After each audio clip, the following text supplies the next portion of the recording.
Hi, I'm MJ with iFixit, and it is that time of year again. Like clockwork, Apple has released its latest iteration of the iPhone 5. It seems as if anybody who's been paying even casual attention to the tech and Apple blogs knew all about it well before Apple even announced it. From the larger screen and body to the updated dock connector, we've been getting sneak peeks at this new iPhone since as early as May of this year. And interesting as those leaked product images are, they don't do much for us here at iFixit. We don't think we've really seen a device until we've done what we do best, and that's tear it down.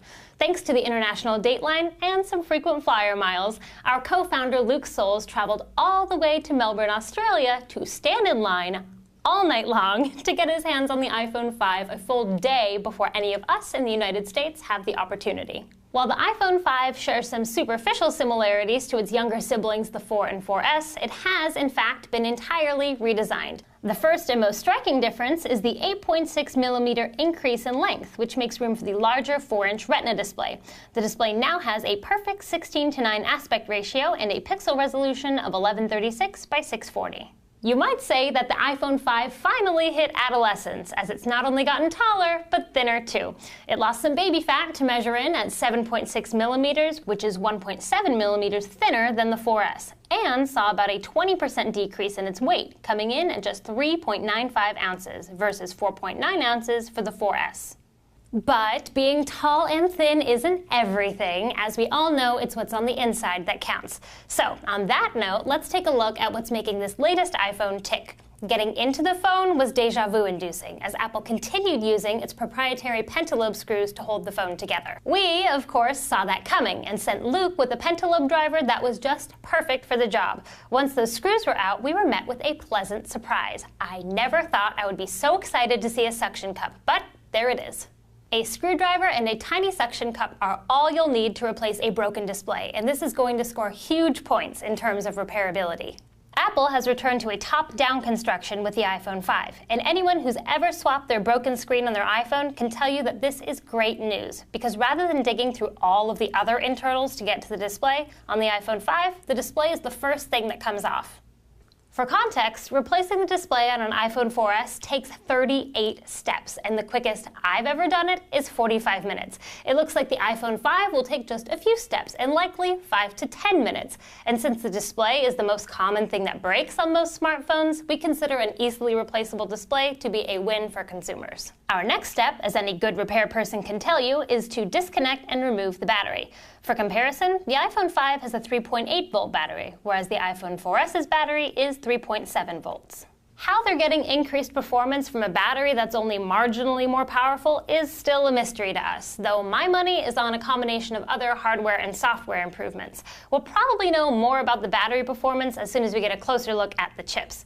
And speaking of chips, once the battery is out, we got our first look at the logic board, and on it are lots and lots of goodies. As we worked toward freeing up the logic board, we noticed that there were all kinds of metal-to-metal contacts inside the iPhone 5. Our initial guess is that this could be some kind of an antenna, but only time will tell.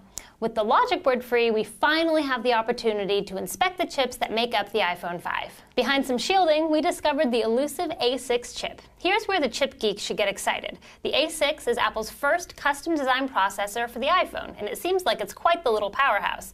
Early Geekbench scores show a 150% increase in performance from the iPhone 4S, and we can verify that it does have 1 gig of RAM. This is not a minor upgrade. We'll have a lot more information about the A6 processor once our pals over at Chipworks really have a chance to dig into it, so keep your eyes peeled for that. Another chip of note is the Qualcomm MDM9615, and I'm not sure if you know this, but the Qualcomm MDM9615 is kind of a big deal.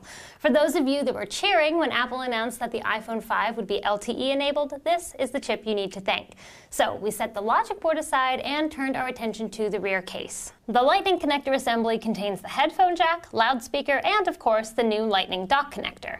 This is the guy you want to blame for making all of your accessories obsolete. The Though we have to say that it looks like Apple didn't make this decision out of spite so much as out of necessity. There is no way they could have crammed a 30-pin dock connector in the iPhone 5. There just isn't enough room. So, with all of the components removed from the rear case, we made an interesting discovery. The entire rear case of the iPhone 5 weighs only slightly more than just the glass of the iPhone 4S, and that probably has something to do with the 20% decrease in weight. With our teardown complete, it's time to answer the million-dollar question. Just how repairable is the iPhone 5? Here at iFixit, our mission is to teach everyone how to repair everything. So we give every gadget we tear down a repairability score between 1 and 10, 10 being the easiest to repair and 1 being the most difficult. The iPhone 5 scores a very respectable 7 out of 10 for repairability, and here's why. With only a couple of small tools, the display comes right off, making replacing it super easy. On the downside, the screws holding the display in place are proprietary, so you'll need a special pentalobe driver to remove them. The Lightning connector assembly has so many other components attached to it that it makes replacing a single component, like the headphone jack for example, impossible. The iPhone 5 is 50% more durable than the iPhone 4 and 4S, as only one of its faces is made of glass. While the iPhone 5 isn't a perfectly repairable device, it is certainly a refreshing change from recent Apple devices like the iPad 3 and the MacBook Pro Retina, which scored an abysmal 2 and 1 out of 10 respectively. That about wraps up our teardown. Big thanks go out to our friends at MacFixit Australia for their warm hospitality and letting us use their facility. For the complete teardown, including gorgeous high-resolution images, check out iFixit.com. For all the latest teardowns and repair videos, make sure you are subscribed to our YouTube channel. You can follow us on Twitter at iFixit or like us on Facebook. Thanks for watching and happy repairing.